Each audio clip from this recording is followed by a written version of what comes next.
फिर भारत को आंख दिखाई। जवाब में मोदी ने चीन को उसकी औकात बताई। चीन को मोदी का दो टूक जवाब, कहा हर हरकत का भारत करेगा पूरा हिसाब। चीन को मोदी ने अपनी ताकत का एहसास कराया। जिनपिंग को 56 इंच का सीना दिखाया। छोटी आंखों वाले जिनपिंग साहब, ये नया भारत है, छेड़ोगे तो छोड़ेंगे नहीं। अभी तो डंडे चांटे बरसाए हैं, नहीं सुधरे तो बम भी बरसाएंगे। इतना आयरन भर देंगे तुम्हारे अंदर कि कंफ्यूज हो जाओगे, सांस कहां से ले और चाउमीन कहां से खाएं। जी, तवांग में भारत चीन झड़प के बाद पहली बार पीएम मोदी त्रिपुरा और मेघालय पहुंचे। मोदी शिलोंग में नॉर्थ ईस्टर्न काउंसिल के 50 साल पूरे होने पर गोल्डन जुबली कार्यक्रम में शामिल हुए। खास बात यह थी कि मोदी इस कार्यक्रम में मेघालय के ट्रेडिशनल ड्रेस पहनकर पहुंचे थे, लेकिन इस दौरान मोदी के तेवर देखने लायक थे। इस मंच से मोदी ने कांग्रेस की हरकतों का पर्दाफाश भी किया, तो चीन को साफ तौर पर बता दिया कि ये मोदी सरकार है, पहले तो किसी को छेड़ती नहीं और अगर हमें कोई छेड़ता है तो उसे छोड़ती नहीं। फुटबॉल के मैदान का उदाहरण देते हुए मोदी ने तल्ख लहजे में कहा कि फुटबॉल में अगर कोई खिलाड़ी खेल भावना से नहीं खेलता तो उसे रेड कार्ड दिखाकर बाहर कर दिया जाता है। ठीक उसी तरह से पिछले 8 साल में हमने नॉर्थ ईस्ट के विकास में रुकावट बनी ताकतों को रेड कार्ड दिखाया।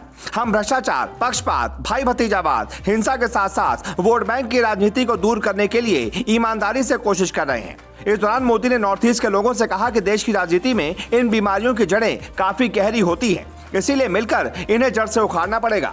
इस दौरान मोदी ने चीन पर भी जमकर हमला बोला। चीन की तरफ से की जा रही नापाक हरकतों पर मोदी ने दो टूक जवाब देते हुए कहा कि बॉर्डर पर आज डंके की चोट पर नई सड़कों, नए टनल, नए ब्रिज, नई रेलवे लाइन और नए एयर स्ट्रिप बनाए जा रहे हैं। मोदी ने कहा कि बॉर्डर पर जो गांव कभी वीरान पड़े रहते थे, आज वो आबाद हैं। हम उन गांवों को बेहतर बनाने में लगे हैं। पीएम मोदी ने कहा कि लंबे वक्त तक जिन पार्टियों की सरकारें रहीं, नॉर्थ ईस्ट के लिए उनकी डिवाइड सोच थी और हम लोग डिवीजन को दूर करने का इरादा लेकर आए हैं। समुदाय अलग अलग हों या फिर क्षेत्र, हम हर तरह के डिवीजन को दूर कर रहे हैं। इस दौरान पीएम मोदी ने उस कसक का जिक्र भी किया जिसका दर्द हर भारतीय फुटबॉल प्रेमी को होता है।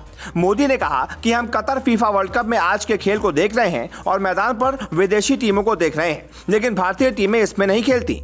लेकिन मुझे देश के युवाओं पर भरोसा है और मैं विश्वास के साथ कह सकता हूं कि वो दिन दूर नहीं जब हम भी इस टूर्नामेंट का हिस्सा होंगे और भारत इसका जश्न मनाएगा। उन्होंने कहा कि खेलों को लेकर केंद्र सरकार आज एक नई अप्रोच के साथ आगे बढ़ रही है। इसका लाभ नॉर्थ ईस्ट के युवाओं को हुआ है। देश की पहली स्पोर्ट्स यूनिवर्सिटी नॉर्थ ईस्ट में ही है।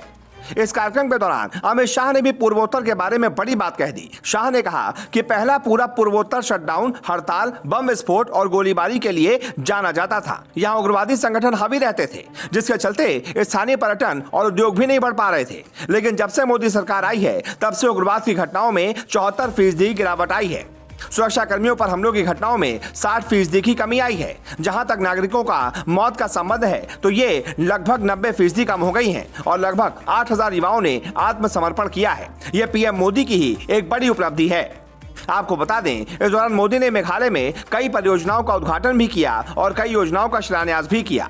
पीएम मोदी ने न्यू शिलोंग टाउनशिप में IIM शिलोंग का भी उद्घाटन किया। वहीं इसी दौरान शी जिनपिंग यानी कि चीन के राष्ट्रपति को दो टूक कह दिया कि हम तो बॉर्डर के इस पार भी दिल खोल कर सड़कें बनाएंगे, जो उखाड़ना हो उखाड़ लो। ऐसे में उम्मीद करते हैं कि जिनपिंग भाई साहब तक ये मैसेज साफ पहुंच गया होगा, नहीं तो उन्हें पता है हम भारतीय पहले तो किसी को छेड़ते नहीं और अगर हमें कोई छेड़ता है तो उसे छोड़ते नहीं। और फिर वही बात, अभी तो डंडे और चांटे बरसाए हैं, भाई साहब नहीं सुधरे तो बम भी बरसाएंगे और तब भी नहीं सुधरे तो इतना आयरन भर देंगे कि कंफ्यूज हो जाओगे, सांस कहां से ले और चाउमीन कहां से खाएं। कैसी लगी ये रिपोर्ट? अच्छी लगी तो इसे ज्यादा से ज्यादा शेयर करें और हमारे चैनल को सब्सक्राइब जरूर करें।